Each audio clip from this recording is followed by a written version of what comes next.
नमस्कार दोस्तों, आप सुन रहे हैं मास्टर क्रमपाल शर्मा की कहानी भाग 3 और मैं आपका अपना दोस्त रविंदर सामले।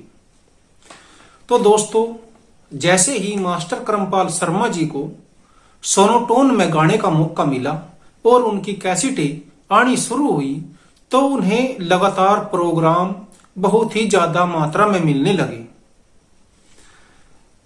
क्रमपाल शर्मा जी की उन दिनों इतनी तैयारी हुआ करती थी कि वे हर 7 दिन में एक कैसेट रिलीज किया करते। इसको करने के लिए वे रात को रोजाना अपने लोगों के साथ मीटिंग करते, अभ्यास करते और फिर रिकॉर्डिंग किया करते। उन्हें स्कूल में भी जाना हुआ करता था बच्चों को पढ़ाने। तो स्कूल में भी जाना, जिस दिन स्कूल की छुट्टी हुआ करती उस दिन रिकॉर्डिंग करना, और फिर जिस दिन जिस कैसेट की रिकॉर्डिंग होगी तो फिर दूसरी कैसेट की तैयारी में वे लग जाया करते थे। इसलिए उनके पास समय बिल्कुल भी नहीं था उन दिनों। लेकिन फिर भी वे प्रोग्रामों को इसलिए स्वीकार कर लिया करते कि लोगों का जो प्यार है उसे ठुकराना नहीं चाहिए, और ये बड़ी ही शिद्दत से और प्यार से जब बुला रहे हैं तो हमें जाना चाहिए। तो उस जो समय था बहुत कम था, लेकिन फिर भी वे उसमें से समय निकाला करते और रात को प्रोग्राम भी किया करते। जहां उनको कोई बुलाता वे जाया करते। फिर मास्टर क्रमपाल शर्मा के मन में एक बात आई, क्योंकि उन्हें उस समय बहुत ही ज्यादा कार्य करना पड़ रहा था, तो उन्होंने जो भी अच्छे अच्छे गायक थे उनको अपने साथ में ले लिया करते वे और प्रोग्राम कर दिया करते, जिससे कि उनके ऊपर दबाव कम हो जाया करता था और प्रोग्राम भी अच्छा हो जाया करता। वे फिर अपना वही रूटीन जारी रखते, रात में अभ्यास नई कैसेट के लिए, और जिस दिन भी स्कूल की छुट्टी हुआ करती, जैसे रविवार की छुट्टी होती तो रिकॉर्डिंग करके आया करते, और बाकी दिनों में फिर स्कूल में जाना, शाम को फिर अभ्यास। इस तरह से उनका समय बीतने लगा, क्योंकि क्रमपाल शर्मा जी ने सोच लिया था कि अब कुछ करके दिखाना है। क्रमपाल शर्मा की आवाज का जादू इस तरह चला कि उन्होंने हरियाणा, उत्तर प्रदेश, राजस्थान, उत्तराखंड जैसे राज्यों में और ये दिल्ली, तो दूर दूर तक इन्होंने प्रोग्राम किए। लगातार अपनी आवाज को फैलाते रहे। लोगों को इनकी आवाज पसंद आती, इनके गाने का तौर तरीका जो था वो पसंद आता, और लोग इन्हें लाइक लगातार करते चले गए। दूसरी ओर क्रमपाल शर्मा की आवाज कैसेट के माध्यम से भी लोगों तक पहुंचने लगी। जब भी ये जहां जहां प्रोग्राम करते वहीं पर इनकी कैसेटों का भी प्रचार हो जाया करता। साल 1985 के आसपास क्रमपाल शर्मा जी ने टिकटों के प्रोग्राम भी बहुत किए। एक कंपनी हुआ करती थी, वो जो अच्छे अच्छे गायक होते थे उनको लेकर के टिकट के प्रोग्राम किया करती, जिसमें क्रमपाल शर्मा जी भी शामिल रहे हैं। और 3 घंटे के बाद में लोगों को दोबारा से टिकट लेना उसमें हुआ करता, और दूसरे भी जो कलाकार थे बड़े बड़े, वे उस प्रोग्राम में अपनी प्रस्तुति दिया करते, जिनमें क्रमपाल शर्मा जी भी शामिल थे। मास्टर जी लगातार आगे बढ़ते हुए जा रहे थे और बहुत ही तेजी से किस्सों को रिकॉर्ड करते हुए जा रहे थे। तो साल 1987-88 के आसपास में उनका गला खराब हो गया। एक बार जैसा आपका गला खराब हो गया था, तो उसमें कितने दिन आप उसमें दूर रहे? कम से कम 2 साल गाने से बिल्कुल दूर रहा, और 6 महीने में बिल्कुल वॉइस रेस्ट किया। एक आपका जो रेफरेंस होता देने का तरीका वो सबसे अलग था और अच्छा था। उस समय बिल्कुल नहीं उसमें खाते थे आप। तो इसके लिए क्या तैयारी थी रहती थी आपकी? इसके लिए तैयारी ये थी कि मैं हिंदी और अंग्रेजी, इन दोनों भाषाओं से मैं अंग्रेजी से एमए किया है और हिंदी में बीए किया है। तो मेरी इन भाषाओं पर अच्छी पकड़ थी, तो उसके हिसाब से जब लिटरेचर का थोड़ी सी नॉलेज हो जाती है तो उससे मैं व्याख्या अच्छी तरह से कर लेता था। ऐसा मैं महसूस करता हूँ। एक घटना घटी और उसमें उनका जो गला था वो खराब हो गया, जिससे गाने में समस्या उत्पन्न हुई और उन्हें 2 साल के लिए गाने से दूर रहना पड़ा। जो योजनाएं थी, जो तैयारियां चल रही थी, जो प्रोजेक्ट दिए हुए थे कवियों को कि भाई तुम इन्हें लिखो, हम इन्हें गाएंगे, तो वे सब डिसमिस हो गए एक तरह से। उस 2 साल के बीच में वे कवि भी इधर उधर हो गए, जो साथ में साथी हुआ करते थे वे भी इधर उधर हो गए और सारा कुछ डिस्टर्ब हो गया। 2 साल के बाद में समय बदला और करमपाल शर्मा जी का जो गला था वो सही हुआ। वे लगातार उसका जो रियाज करने लगे, धीरे धीरे आवाज सही होगी और फिर उन्होंने दोबारा से अपनी जो गाने की कला थी उसको आगे बढ़ाने का काम किया।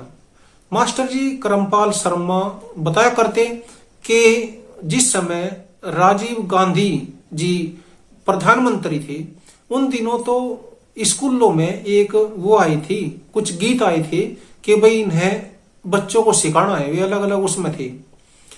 तो उनकी जो जिम्मेदारी दी गई थी वो थे पंडित हरिदत्त शर्मा जी को और फिर उन्होंने बांटे थे दूसरे में। तो करमपाल शर्मा जी के हिस्से में आया था गौतम बुद्ध नगर, उन्हें वहां पर जाना था, वो टीचरों को ही सिखाना था उन्हें।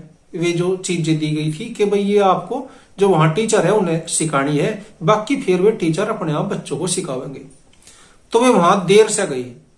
तो देर से जाने से ये हुआ कि उन्होंने, उस समय फोन तो हुआ नहीं करते थे, उन्हें ये लगा कि पता नहीं भाई ये जो आदमी है ये आएगा या नहीं आएगा।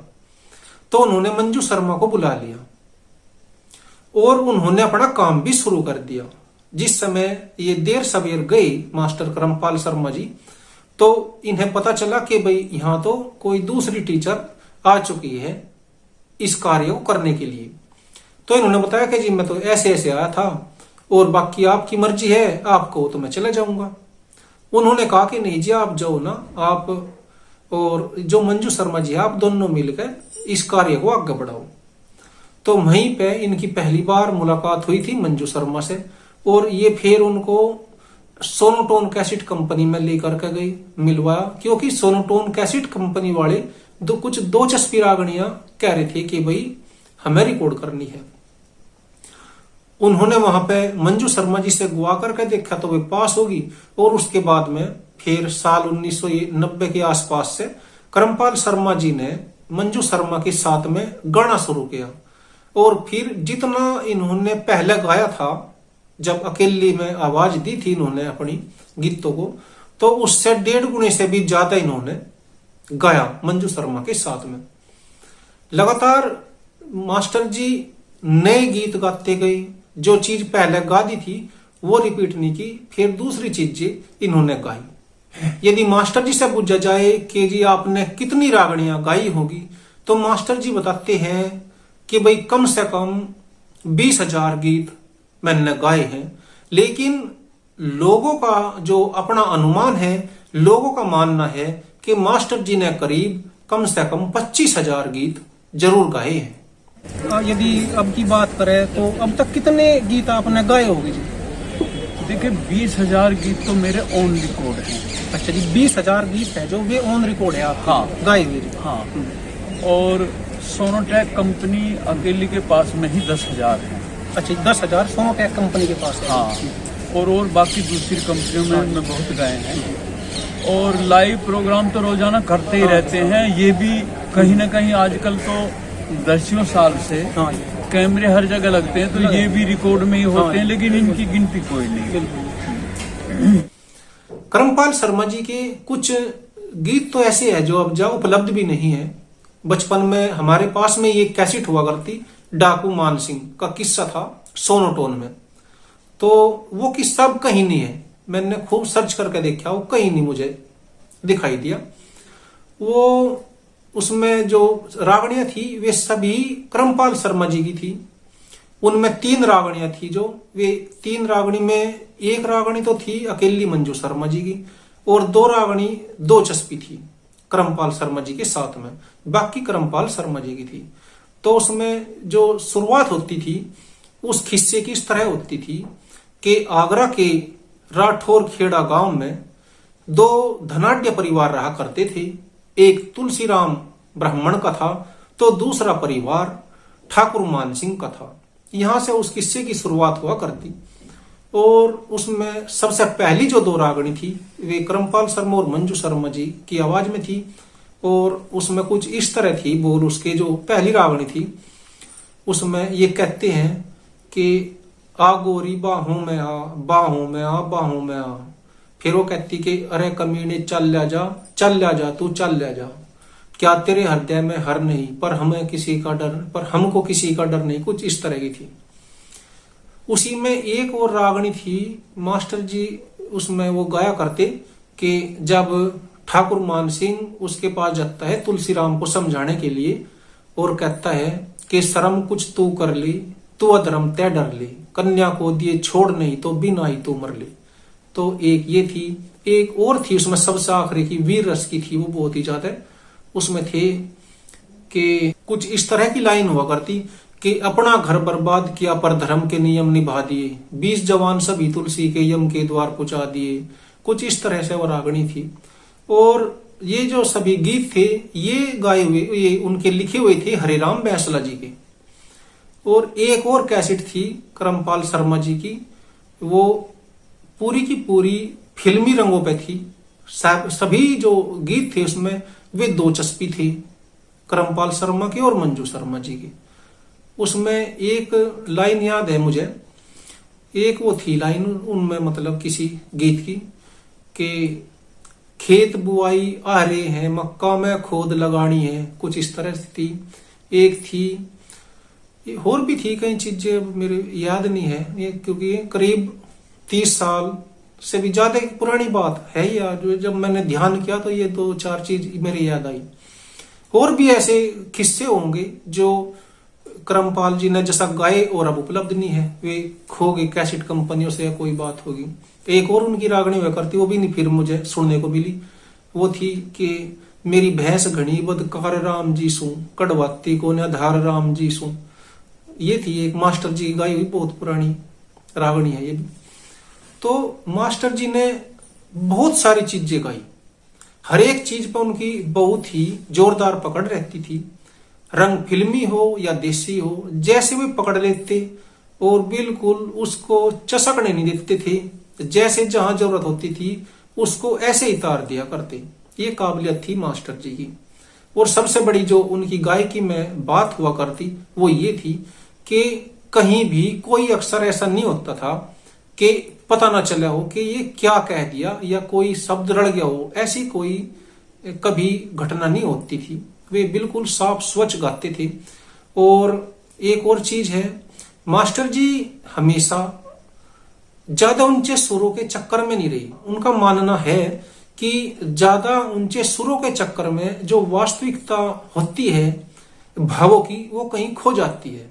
तो वे हमेशा मध्यम सुरों में ही गाते रहे। और सबसे बड़ी बात यह है लोगों को वे पसंद आए और आज भी पसंद किए जाते हैं।